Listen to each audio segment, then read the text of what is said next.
I'd like to introduce Rachel from Fibershed.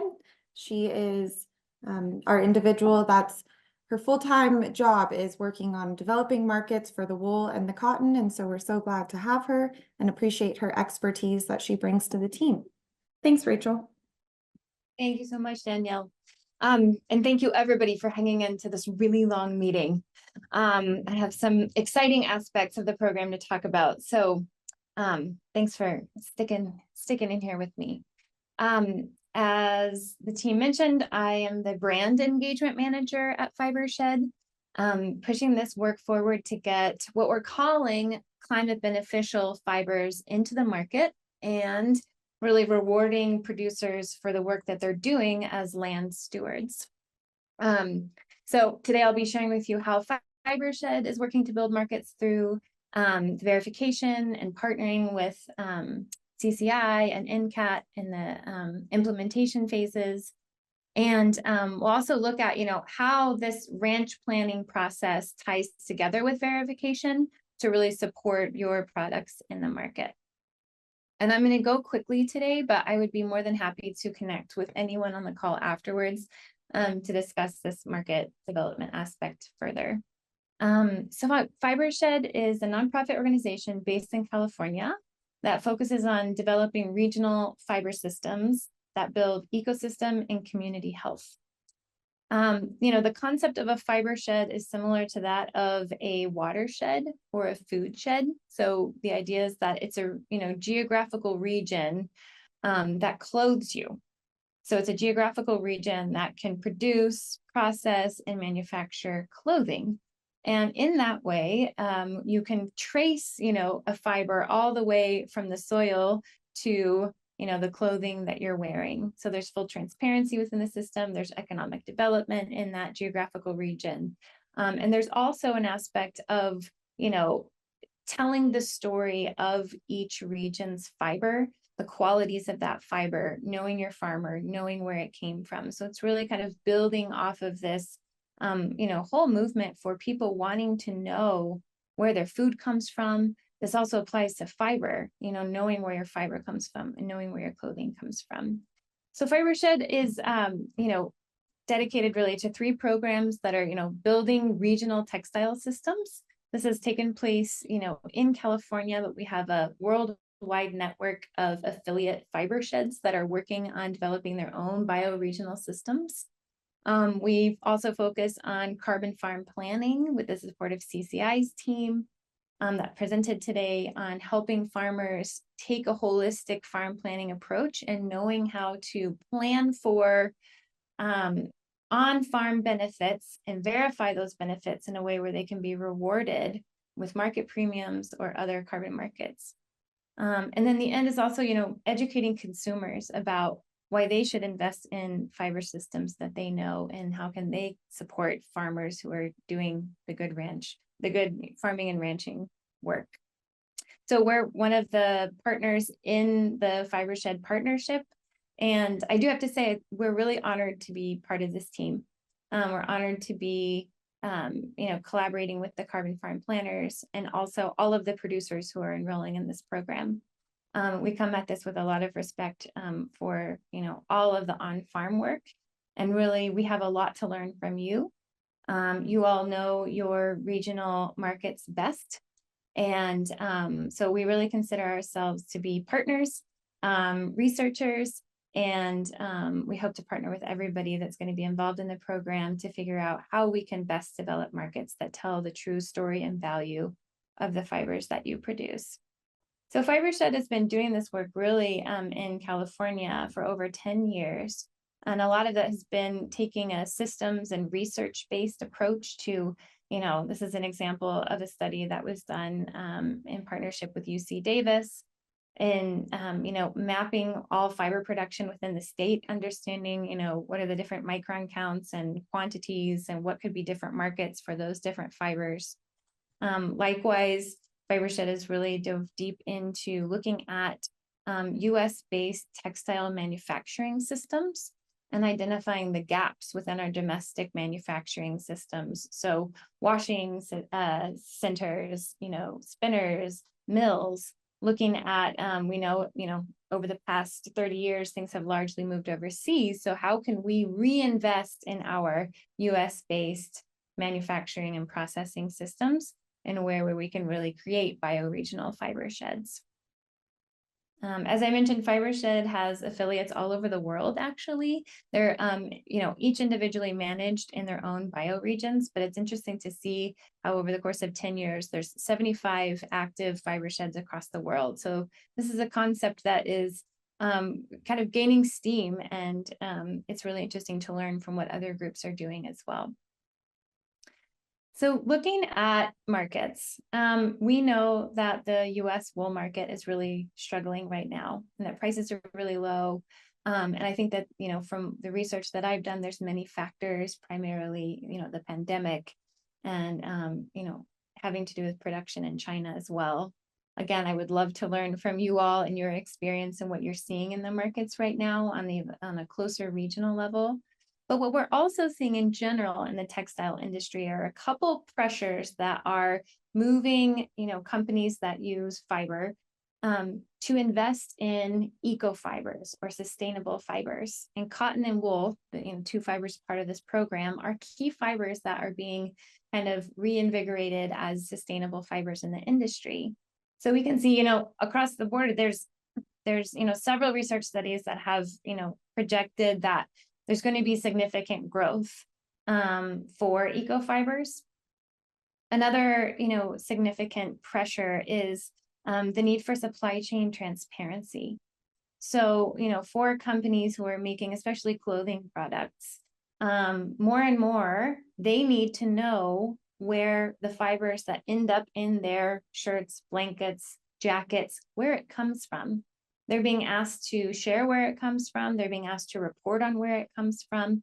And in many cases, they're buying, a fabric from a supplier, and they don't have visibility into where that wool was sourced from. So this is something that brands are receiving a lot of pressure, both internally and externally, from customers to deliver on. Another is just increasing regulations for brands to report the impact of the materials that they buy. So brands have to report, how much carbon dioxide was released from the fibers that you use in your products. And so, this program is enabling brands. This is a very attractive program for brands. It's enabling them to be able to report on very significant sustainability requirements, reporting requirements, and also goals.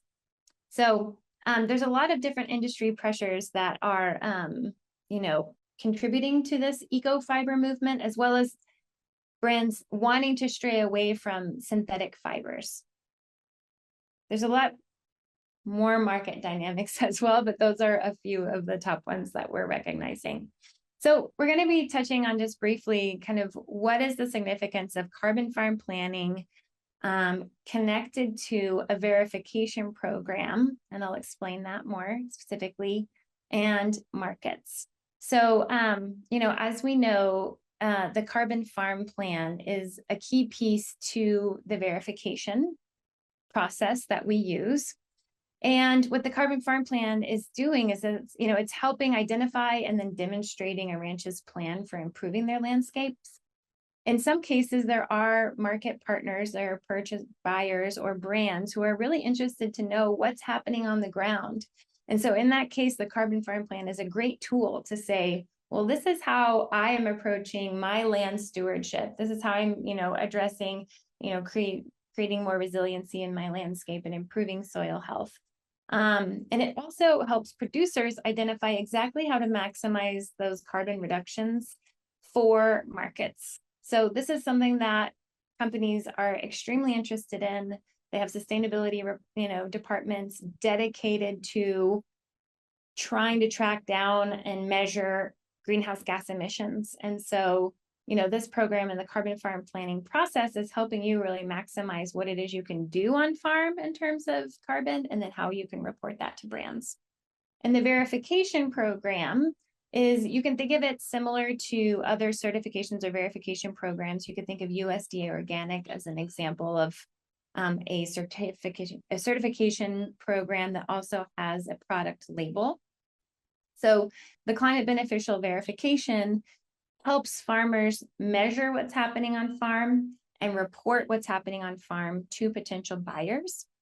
And then it gives the brands or whoever's buying the fiber a product label and also the associated data that comes along with that. So whoever wants to do sustainability reporting or create marketing materials for the people who will buy their products, they have that really, really valuable resource that comes with the verification.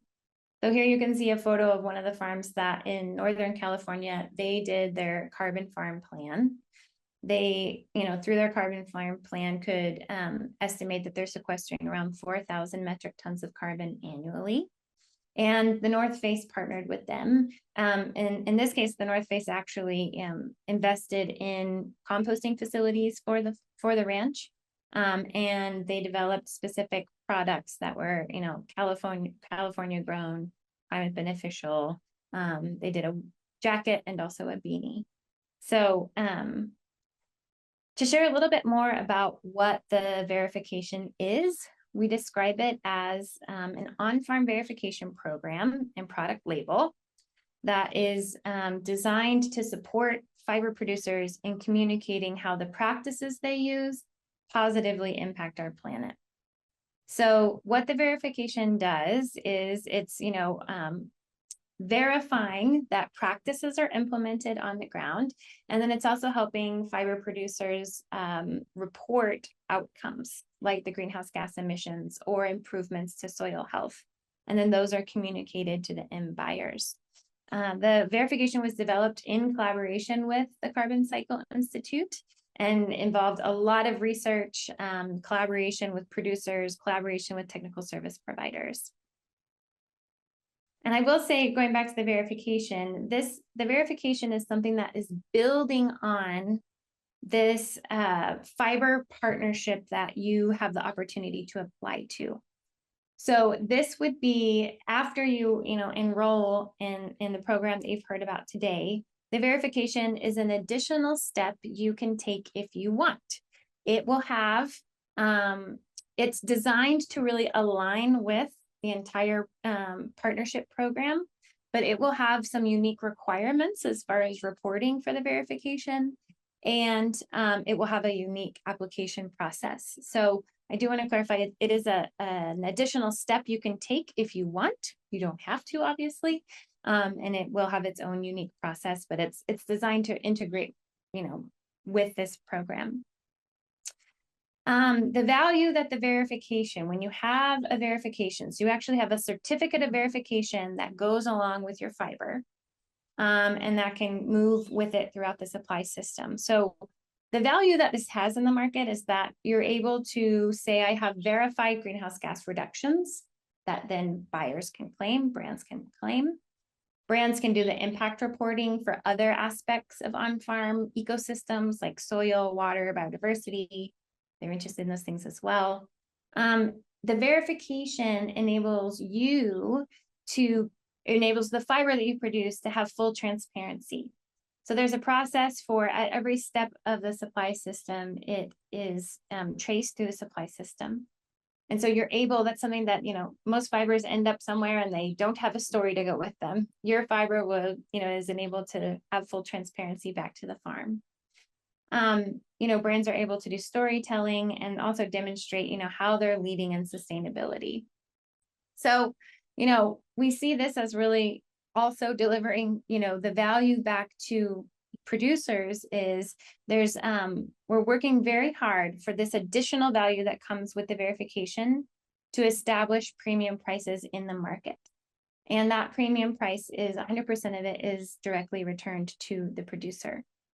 And we're also working very hard to establish direct sourcing partnerships and engage all supply system actors.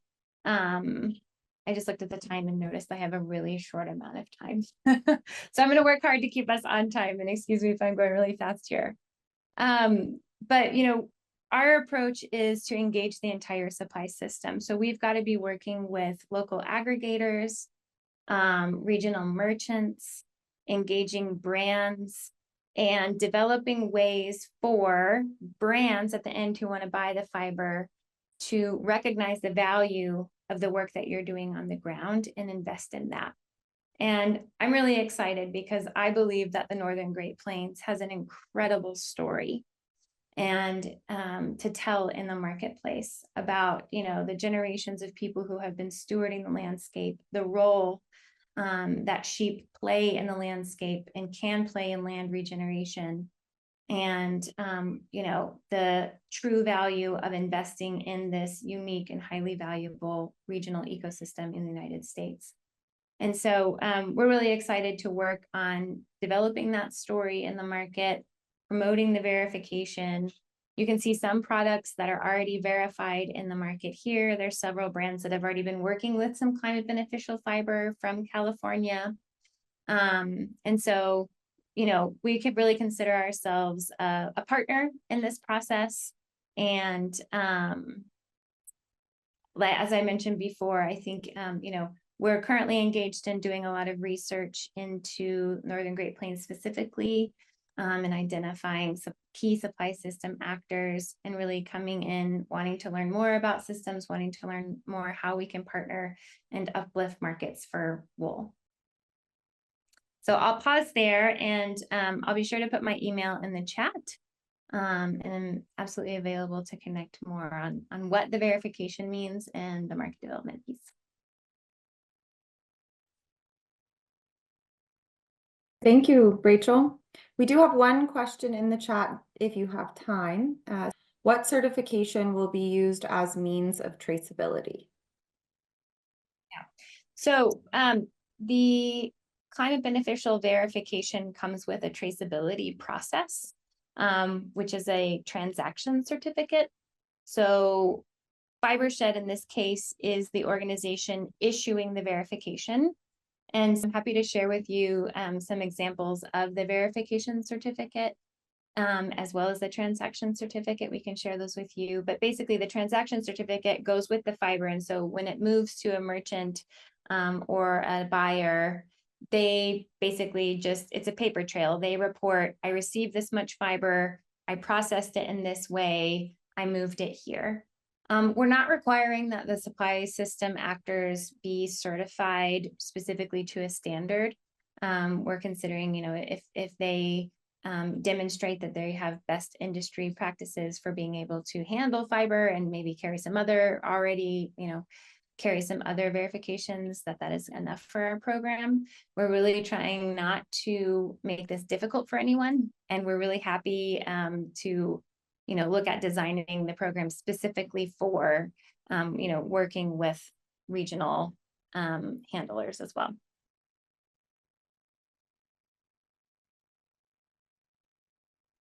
To honor our time, I think we'll leave it at that question and offer folks to reach out to Rachel specifically if they have any questions. Thank you to all of our presenters today. And I would like to plug that Jeff and Lynette will be visiting our area in June, and they hope to meet some of you and get out on your places and begin to look for areas that we can identify as practices. So if you're interested in having them come on, please contact your planner and we will get it set up. So with that, I'd call it an evening. Thank you to everyone, and we look forward to hearing from you. If you have any outstanding paperwork, this is a plug to please get it into us so we can move forward with the next steps. And you will hear from Allison, Alicia, and myself shortly. Thank you. Thanks, everyone.